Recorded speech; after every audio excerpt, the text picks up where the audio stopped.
are such a genuine gem. Thank you for clicking on this video. I'm Brooke McKenna, but today's case is of Reed Jeppson. What happened to him? This one is one where all of the theories can be unraveled by one small detail and nothing makes sense. Even the tip that was called in many years later, only a mystery is left behind. By the way, it is my passion to tell these stories, and if you didn't know, I truly try to put up so much content on my channel, so the best way to support me is just to subscribe and watch these videos, and that would mean the absolute world. Now let's get back to the story. So it was 1964 in Utah, and the Jeppson family of 12 children lived in Salt Lake City. Reed Taylor Jeppson was 15 at the time and a sophomore at East High School. Now he was a wonderful student and got along really well with his peers. He not only had friends at this high school, but he also had friends where his family had a vacation home or a summer home in Montana. He was extremely social, and he even joined the football team where he had just recently scored his first touchdown. Now his family was on the wealthy side because his father was a doctor, and Reed's favorite thing to do was actually train his dogs to be bird hunters. They were two German short-haired pointer dogs, and one was still a puppy, and Reed really enjoyed getting to train them and take care of them and took a lot of the responsibility of them. On October 12th, 1964, the Jeppson family went to church. It was a Sunday morning, and Reed was wearing a white cotton knit shirt with a reversible parka that had one side that was black and the other that was blue, as well as blue Levi jeans and sneakers. Now after church, the whole family returned to their home at 1951 Browning Avenue near the Immigration Canyon. Now Reed's sister began to prepare dinner for later that evening, and Reed walked into the kitchen as well and grabbed cans of dog food. As he proceeded to open them, he told his sister that he was going to take the dogs out on a walk, but he'd be home in half an hour, enough time to be back for dinner, and that they should wait for him to eat, basically. Now while I was researching, it kind of confused me a little bit because it was morning when they went to church. They got back around noon, and this would be the time that Reed would say that he'd be back in half an hour for dinner. Now this can get a little confusing because I think that they meant dinner for lunch or an early dinner instead of actually having it be dinner time, and I wanted to clarify this because it was not dark outside at this time. It was still lunchtime. Now I don't know if the Jeppsons ate early on Sunday, had a different schedule, you know, every family eats at different times, but it was not dark outside. It was still extremely light. Everybody was out and about on this Sunday. And so it's not like Reed was going to take a walk in the pitch dark. Now the family kept these dogs about 200 yards from their family home, so Reed had to go and retrieve them before starting the walk. Of course, I'm sure he let them eat first. So it was about 1 p.m. when he was headed on this walk, and a friend would spot him near the Wasatch building of the old St. Mary's, and this was on Wasatch Boulevard. This was around 1 p.m. and this friend said he'd seen Reed with both the dogs, and he didn't seem in any sort of distress or panicking or anything. He was just taking a regular walk. However, those 30 minutes that he promised his sister he'd be back in, they passed, and then the hour, and then that night. And Reed nor the dogs came home. Now the Salt Lake City Police Department were warned, and the search began, and of course they looked into the theory that this was a possible runaway because unfortunately in every missing persons case of a teenager, that is where they begin. Even if there's no sign of that, they begin that this is a teenager that had just run away from their problems or their family or whatever. Reed's family said from the very beginning he was not a troublemaker. He was not having any sort of problems that he was telling his friends or his family about. He never really got emotional or dramatic about anything, and he also hadn't taken any belongings from the house, no clothes, no personal items, and he even had $40 that he'd saved up because he would go on paper routes and earn money that way, and he had $40, which is a pretty good sum of money in that time, that he left at home. So it's not like he took the money that he had earned and decided to flee.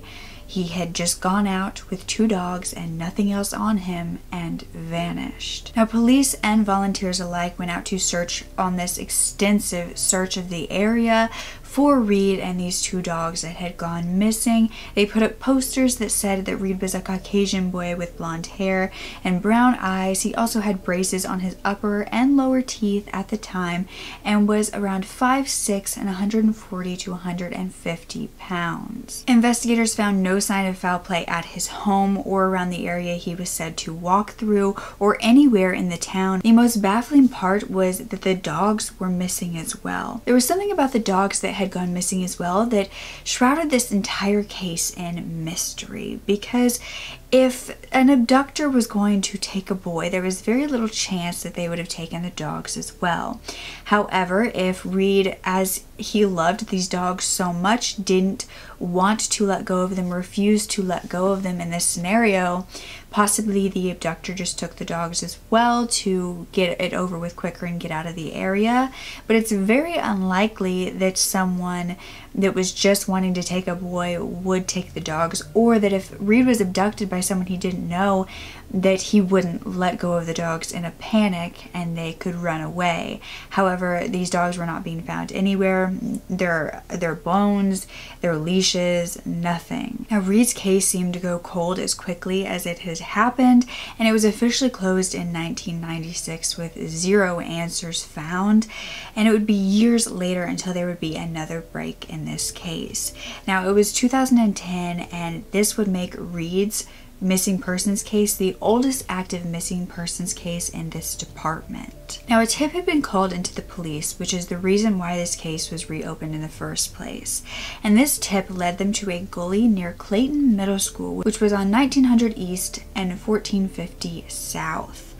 And this place was a block from the Jeppson home. Now, the investigators have said that they couldn't really come out to the public with what this tip exactly said, who it was from, or why they said to go to this gully. However, they did end up going to this gully with cadaver dogs, and they really seemed to hone in on a spot near the gully, but when the land was excavated at this spot, the dogs really lost interest, and it was like whatever they had smelled was no longer there once they dug it up. And so when the dogs couldn't find anything else and they completely lost interest in the entire site, the search was kind of shut down, and it's not said that anything has ever been done or found since then. Reed's father unfortunately passed away the year after Reed disappeared, and his mother in 1994, and his siblings continued to look for him. He had 12 siblings, or 11 I guess with him, and they deeply, deeply loved him and wanted to know what happened. His brother Taylor is now practicing medicine, and he says that every time he walks into an emergency room, he asks himself, will I see my brother? And it's just a constant pain for him in his chest that he doesn't know where Reed is, and that he could see him at any point, but he also knows there's a chance he could be deceased. Now, Reed's sister Suzanne says that Reed did not run away. She knows it for a fact. Reed was not the type to do this, and he was taken against his will. That is her belief. And she says that he was just finding success in life and in football and a job, and it was really the beginning of a successful, just fulfilled life for Reed, and there was no reason he would have wanted to run away at this point. Reed's younger brother Dan said that Reed was a wonderful brother who would often wrestle with him, except for it was never a mean sort of wrestle, and Dan knew that Reed would always protect him no matter what. Dan says he is haunted by not knowing what happened to Reed, and that every time there's a missing persons case that comes on the news in the area, he is instantly triggered by the memory of what happened to his brother. I mean, Reed's family is desperate for answers, and they even wrote on his headstone that they had placed in a cemetery to kind of just honor him. They wrote on the headstone, families are forever. I mean, his family has said that they are going to keep on searching until they find him or information that leads to him, and they have said someone knows, and we're just hoping that they have the fortitude and courage to come forward and say something. Just tell us where he is.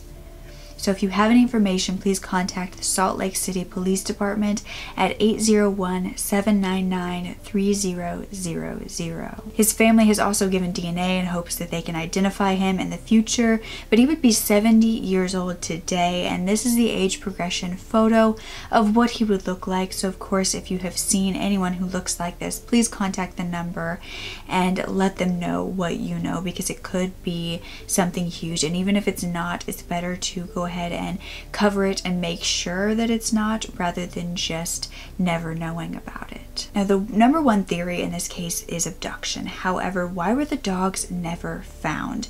You'd think if someone he didn't know came and snatched him, they wouldn't want the dogs and would have let them go somewhere else. I mean, they had already gotten away with the boys, so they didn't need the dogs, even if they had to take the dogs with him, because Reed wouldn't let go of them at first. Why were they never found? Of course, if this abductor was going to harm Reed, they could have also harmed the dogs. It's not really a theory I want to get into, because for obvious reasons, but this led me to believe that possibly Reed was picked up by someone he knew, which is why he would get in with his dogs and feel comfortable enough to not make a scene. But why would he get in with someone and get a ride when he had said he'd be back in 30 minutes, and he was also walking the dogs, meaning he wanted them to get exercise and wouldn't just have shoved them in a car? I mean, unless it was a friend who stopped by and wanted Reed to go do something with him real quick, and then Reed was like, oh, okay, we'll just put them in the back and then we'll go and be back within the 30 minutes. I mean, he was of a driving age, and so would all of his friends have been, and also with the fact that he had just joined a football team, he could have been friends with someone older who was more experienced in driving. But I just can't see him hanging out with somebody who was bad. He was a very well-rounded and mature young boy. However, peer pressure can be a huge thing in high school, and possibly this person that was older than him was like, hey, let's go do this bad thing, and Reed felt like he had to, and then something went wrong from there. But then again, why would he have brought his dogs if they were going to do something bad? I got the feeling that his dogs were like the loves of his life. I mean, they were his best friends, and I can't see him bringing them into a bad situation on purpose.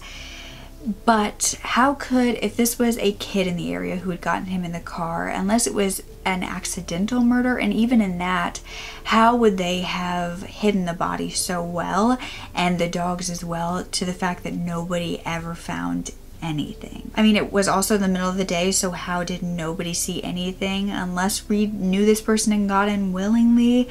But that leads me to believe, was this a community cover-up, or was this possibly a hit on the doctor's son? I mean, they were a very wealthy family, and this was a doctor in the area. That was his father. So could this have been someone that Reed knew from his father and didn't think that they were harmful until then? But it all leads back to the dogs, because why would he get in a car with dogs when he was taking them on a walk? You'd think that he would have taken them back to his home and said, just meet me there so we can get rid of the dogs, and then I'll go with you.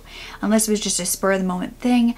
Nothing really makes sense, mainly because of these dogs never being found. And I know it's kind of hard to stomach looking into the theories when it comes to dogs as well. It's hard to even think about, and I don't really want to, but it is something that makes this case very confusing. I'd love to hear your theories down below on this, because it is so baffling and there are still no answers, and it doesn't seem like there ever will be, unfortunately. But don't ever forget to speak up. Your voice is powerful enough, and I love you to absolute pieces. Okay? Bye.